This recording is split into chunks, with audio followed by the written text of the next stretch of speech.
ada di tangan rakyat. Nah, demokrasi di Indonesia menurut saya adalah segala sesuatu kebijakan pemerintah itu harus berdasarkan aspirasi masyarakat. Setiap kebijakan yang akan diterapkan oleh pemerintah, baik pusat, provinsi, kota, kabupaten, ke depannya itu juga berdasarkan pada aspirasi, keinginan-keinginan, harapan-harapan dari rakyat. Sehingga apa yang dijalankan oleh pemerintah itu sesuai dengan kehendak rakyat. Tidak boleh bertentangan dengan kehendak rakyat, karena kekuasaan itu ada di tangan rakyat. Nah, sementara pemerintah yang menjalankan itu sendiri. Lanjut ke pertanyaan selanjutnya, Pak. Menurut Bapak, bagaimana sih peran Bapak dalam sejarah membentuk demokrasi di Indonesia? Saya? Peran Bapak dalam membentuk demokrasi. Ya, jadi saya kebetulan di partai politik sudah 29 tahun, terutama di Partai Besar Pembangunan, dan saya kurang lebih 25 tahun di Dewan, di kota 15 tahun, kemudian di DPRD provinsi saya 10 tahun, jadi hitungannya 25 tahun. Apa yang saya pernah lakukan untuk sumbangsi saya pada bangsa, negara dan daerah, ya, terutama daerah, kota Tangerang dan provinsi. Nah, saya ini Dewan. Dewan itu adalah representasi perwakilan dari rakyat. Jadi suara saya yang membawa. Gitu. Artinya saya terpilih oleh rakyat. Saya dulu jadi dewan dari rakyat. Oleh karena itu, apa yang saya kerjakan sebagai anggota dewan juga harus dari rakyat. Nah, karena saya dewan, maka saya berdiri di atas satu lembaga, namanya DPRD.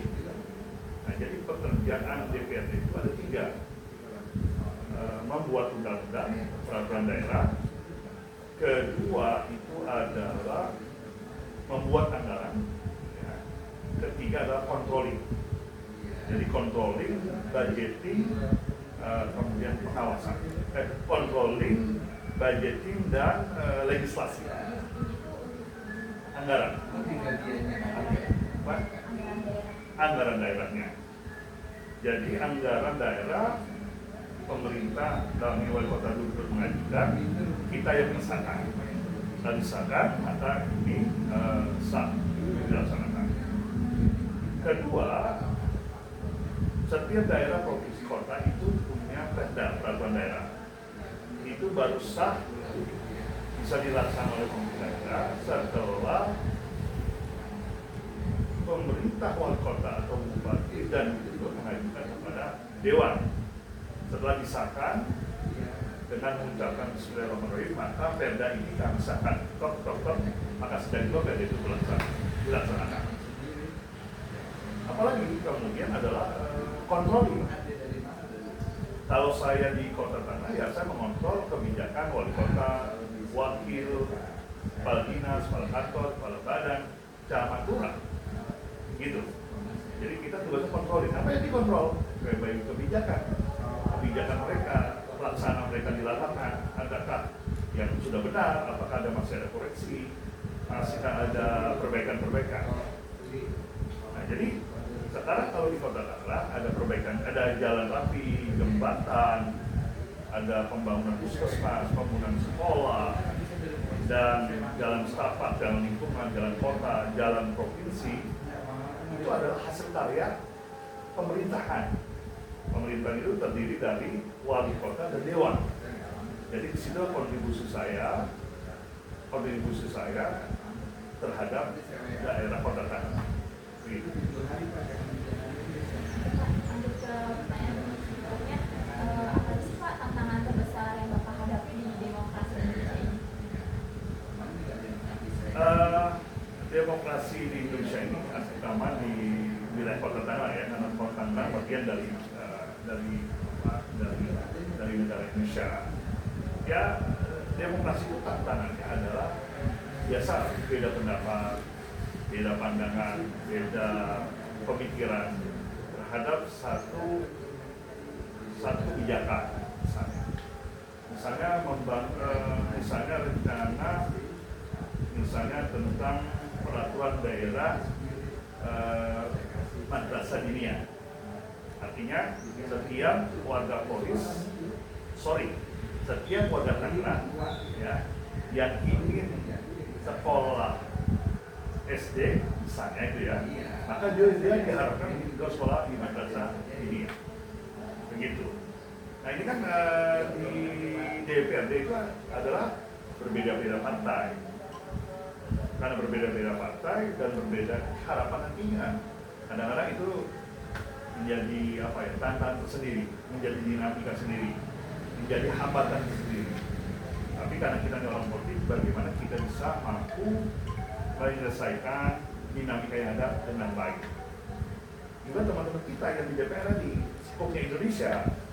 Jadi kalau ada usulan rancangan undang-undang oleh pemerintah, oleh Pak Presiden, maka tentu tidak semua partai-partai, fraksi-fraksi itu bersatu tujuan, pasti ada beda-bedanya. Nah, disitulah bagian dari hambatan, rintangan, dan dinamika kita berdemokrasi.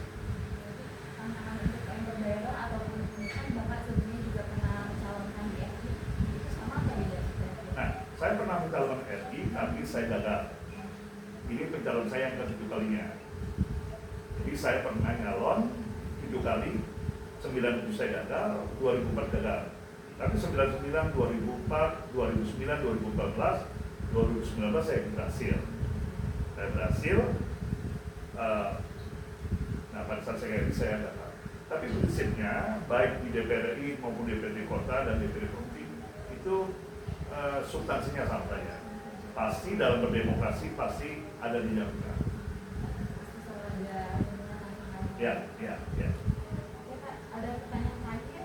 Ya. Apa aja sih harapan Bapak untuk masa depan demokrasi di Indonesia? Kita berharap demokrasi di Indonesia itu demokrasi yang berjalan dengan baik, berjalan dengan bagus, berjalan on the track, jalan sesuai dengan undang-undang, berjalan sesuai dengan harapan, keinginan publik dan masyarakat itu sendiri. Artinya pemerintah dan masyarakat itu harus sejalan. Pemerintah dan masyarakat harus seirama. Sehingga bagaimana menciptakan satu negara yang baldatun, thayyibatun, warahun ghafur. Sejahtera rakyatnya, adil kebijaksanaannya, dan pemerintah yang berani, yang tegas, sesuai dengan harapan masyarakat sendiri. Dan masyarakat juga memberikan support dan dukungan untuk keberadaan pemerintah. Demikian. Berarti Bapak ini ya udah lanjut lama ya? 29 tahun. 29 tahun, di Dewannya 25 tahun, ya cukup lama. Dan sejak umur saya 26 tahun, hari ini umur saya 53 tahun, cukup lama. Boleh tahu Pak, ini pertanyaan Ya, pribadi boleh. aja. Boleh tahu Bapak apa aja sih? Aktifnya Ya, di mana saja? maksudnya bagaimana Bapak kok bisa tertarik di dunia politik ini? Ya saya tidak tahu menahu, tapi awalnya dulu saya di SD Polres Gagas 1, lalu saya di pesantren Darul Najah. Waktu saya di pesantren 6 tahun, saya sudah mulai aktif di bagian penerimaan tamu. Saya sebagai ketua asrama. Kemudian di kampus saya pernah daftar 5 kampus, tapi 2 gagal, 3 berhasil. YM Salib Jakarta saya gagal 60, kemudian saya lanjutkan YM Sunan Gunung Jati. Tahun yang sama Bandung saya juga gagal. Lalu saya ke UID, Universitas Jakarta, Kayu Manis, jurusan Tarbiyah. Lalu saya dapat di Asyafiyah, jurusan Usuluddin. Lalu saya di LIPIA, Lembaga Ilmu Pengetahuan Islam dan Arab. Jadi akhirnya saya ambil Asyafiyahnya pagi dan LIPIA-nya sore hari. Dan pada saat saya menjadi mahasiswa, memang saya aktif di HMI, Himpunan Mahasiswa Islam, aktif di Senat, aktif di masjid kampus, aktif di seminar, pelatihan. Itu yang kemudian pada akhirnya tanpa saya menyadari ternyata saya sudah ikut bagian dari organisasi dan kantoran saya cukup aktif.